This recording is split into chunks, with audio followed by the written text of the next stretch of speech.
بسم اللہ الرحمن الرحیم۔ السلام علیکم دوستو، دنیا بھر کی صبح آنے والی خبروں میں آپ سنیں گے، لیکن اس سے پہلے اگر ہو سکے تو لائک، سبسکرائب اور بیل آئیکن کا بٹن ضرور دبا لیں، شکریہ۔ چائنا بھارت کو مقبوضہ وادی کی پہلے والی حیثیت بحال کرنے پر مجبور کر دے گا، فاروق عبداللہ۔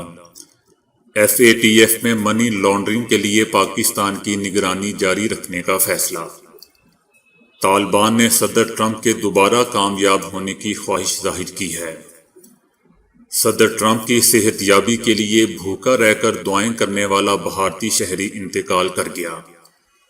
صدر ٹرمپ کے افغانستان سے انخلاء کے بیان پر پینٹاگون کی خاموشی۔ وزیر اعظم عمران خان نے لیفٹیننٹ جنرل عاصم سلیم باجوہ کا استعفیٰ منظور کر لیا۔ سپریم کورٹ کا وزیر اعظم عمران خان کو وسائل کے غلط استعمال پر نوٹس۔ نیتن یاہو اور ولی عہد محمد بن زید کے درمیان اہم ملاقات متوقع۔ ایران افغان مذاکرات میں دخل نہ دے، ہم جانتے ہیں کہ مذاکرات کیسے کرنے ہیں، طالبان۔ خلیج بصرہ ایرانیوں کا ہے، امریکہ کا نہیں، ہمیں امریکی پابندیوں کی پرواہ نہیں ہے، ایران۔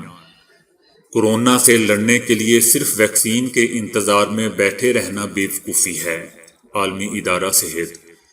پیراسیٹامول کے ذریعے کپڑے والی استری صاف کرنے کا حیران کن طریقہ۔ ڈاکٹرز کہتے ہیں کہ بیمار ہونے کے بعد سب سے پہلا کام یہ کریں۔ تو دوستو، یہ تھی کل صبح آنے والی خبروں کی ہائی لائٹس یا جھلکیاں۔ اگر آپ ان خبروں کو سننا چاہتے ہیں تو بیل آئیکن کا بٹن ضرور دبا لیں، شکریہ۔